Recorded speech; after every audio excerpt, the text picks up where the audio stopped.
Mutual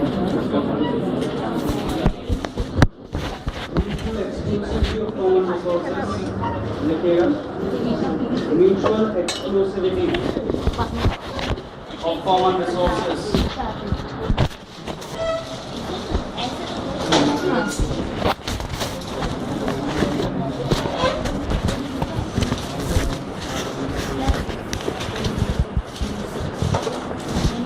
Mutual exclusivity of common resources is achieved with the help of monitor. Mutual exclusivity of common resources is achieved with the help of monitor. बंद कर देना उसे. लिखिएगा monitor represents an exclusive law. A monitor represents an exclusive law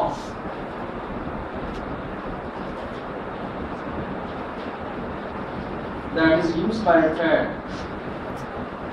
A monitor represents an exclusive law that is used by a thread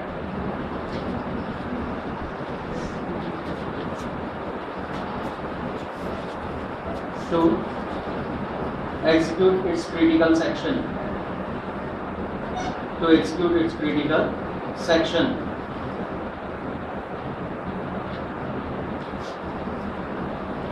A critical section is a block of code. Critical section is a block of code that need to be executed. That need to be executed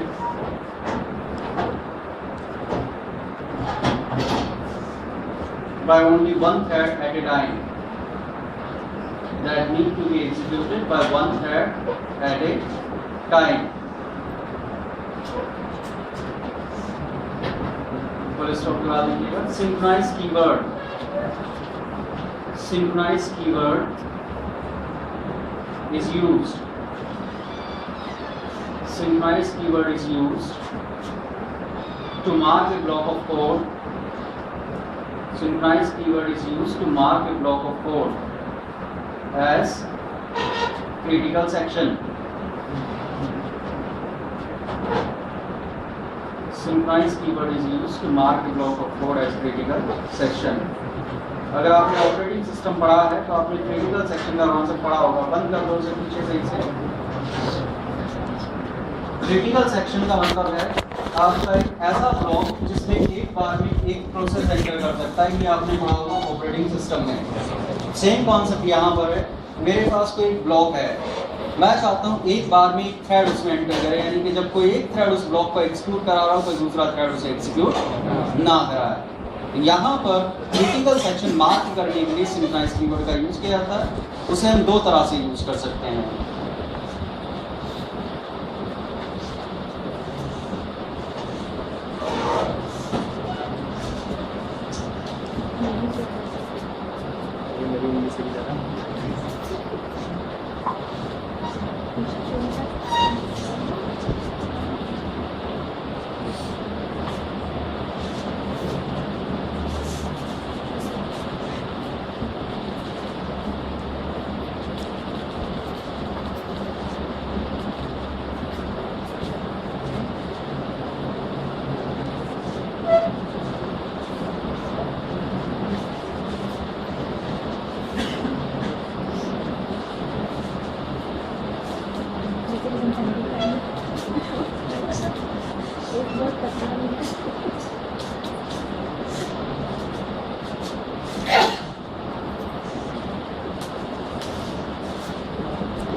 हम किसी पूरे method को critical section designate कर सकते हैं, method के किसी part को क्रिटिकल सेक्शन बना सकते हैं.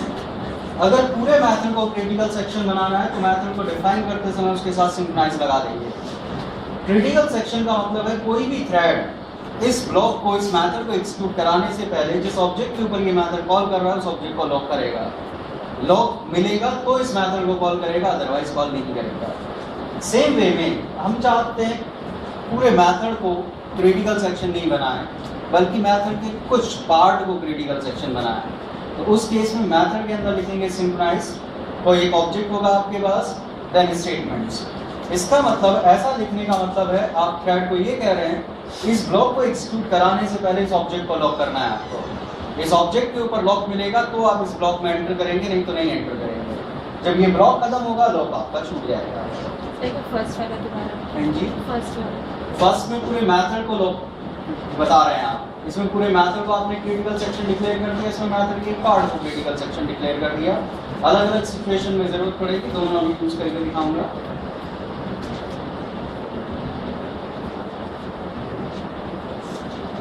ये यूज किया जाएगा जहां पर कोई कॉमन रिसोर्स होगा और एक से ज्यादा थ्रेड होंगे। कल मैंने एक प्रॉब्लम आपको बताई थी, प्रॉब्लम कुछ इस तरह से थी। ये मेरे पास एक कॉमन रिसोर्स था, बफर था,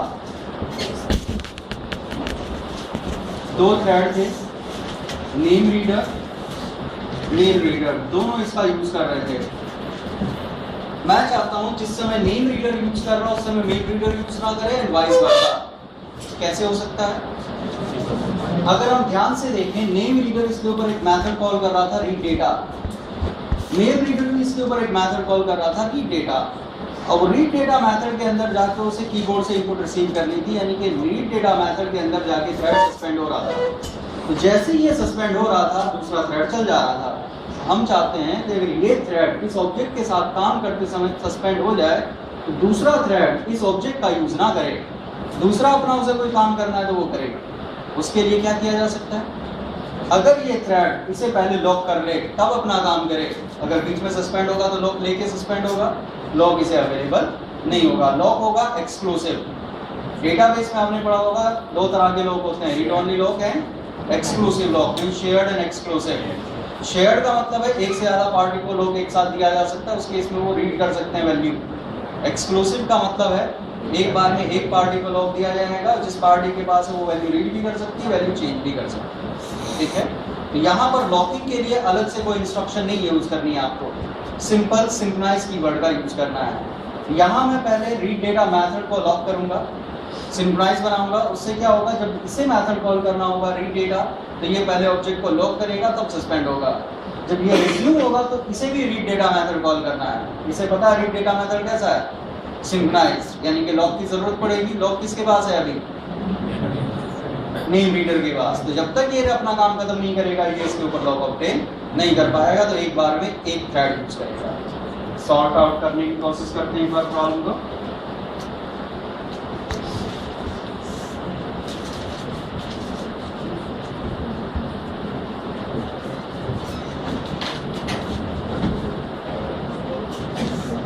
पीछे वाली लाइट ऑन कर लेना।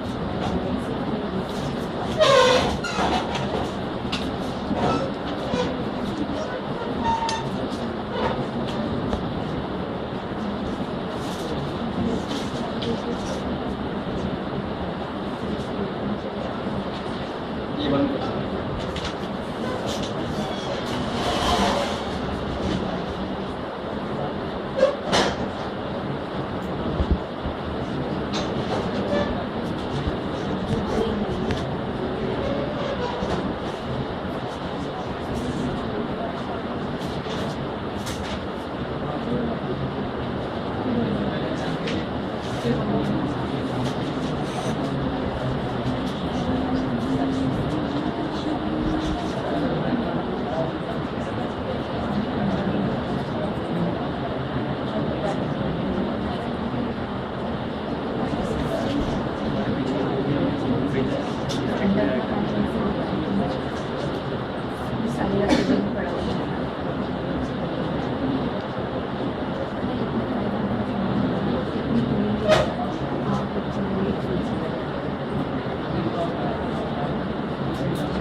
ये हमारा प्रोग्राम था।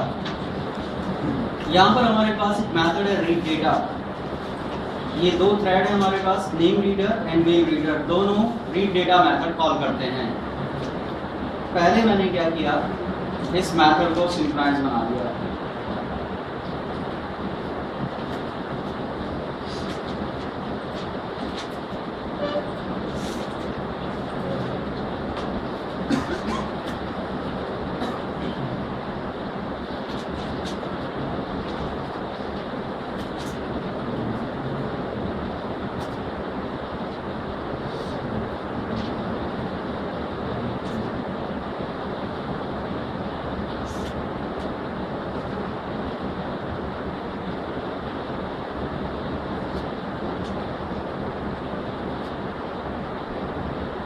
Starting name and mail reader started reading name, mail reader started reading mail ID। दोनों थ्रेड स्टार्ट हो गए हैं। मैसेज कितने आए आपके पास? कल कितने मैसेज आ रहे थे? 2। फर्क समझ आया क्यों एक मैसेज नहीं आ रहा है एडिशनल? गेट बंद कर दीजिए पीछे से।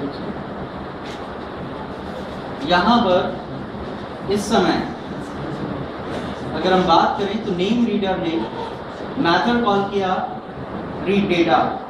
रीड डेटा मेथड के अंदर से मैसेज प्रिंट कराया गया, एंटर नेम। उसके बाद वेट किया जा रहा है नेम एंटर करने का, यानी कि वो थ्रेड सस्पेंडेड है।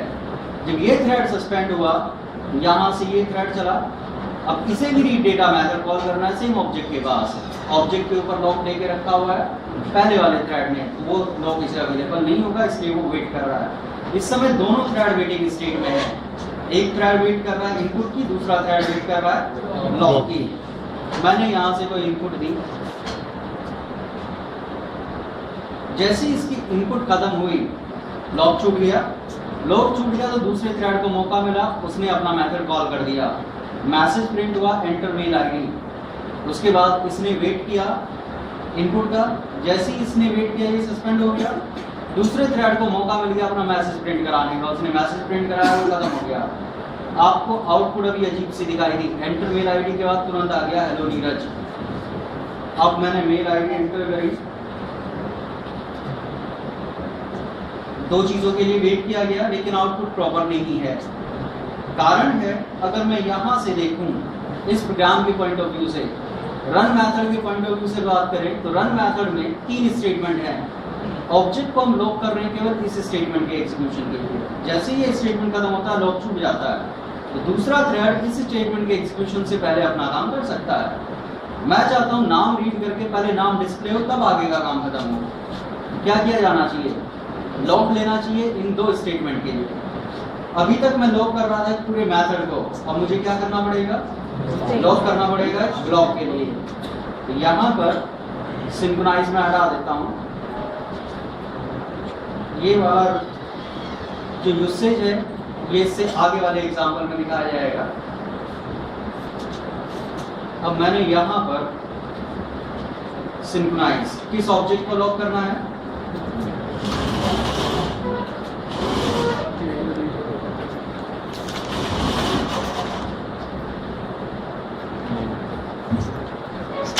इन 2 स्टेटमेंट के एग्जीक्यूशन के लिए लॉक करना है। तो लॉक कर दिया हमने। सेम वे में यहां पर 2 स्टेटमेंट के एग्जीक्यूशन के लिए लॉक करना है।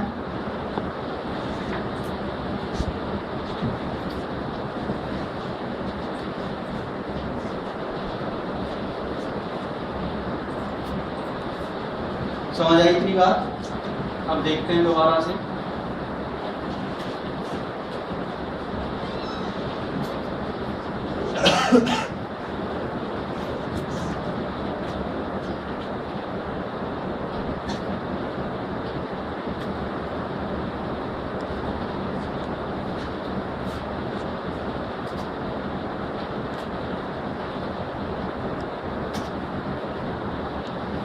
देखिएगा इस बार मेल रीडर पहले चला। मैंने आपको बताया था सिंक्रोनस एसिंक्रोनस एग्जीक्यूशन है, कोई भी कभी भी शेड्यूल हो सकता है। एक ही प्रोग्राम को 10 बार चलाएंगे तो 10 अलग अलग आउटपुट आ सकती है। नेम रीडर स्टार्ट हुआ, मेल रीडर स्टार्ट हुआ।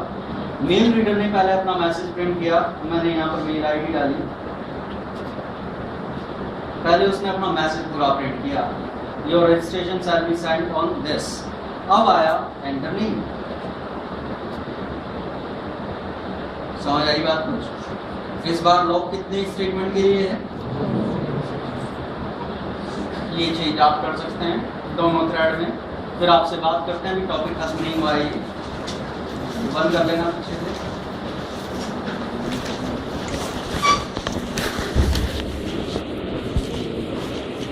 ये चेंज हुआ है।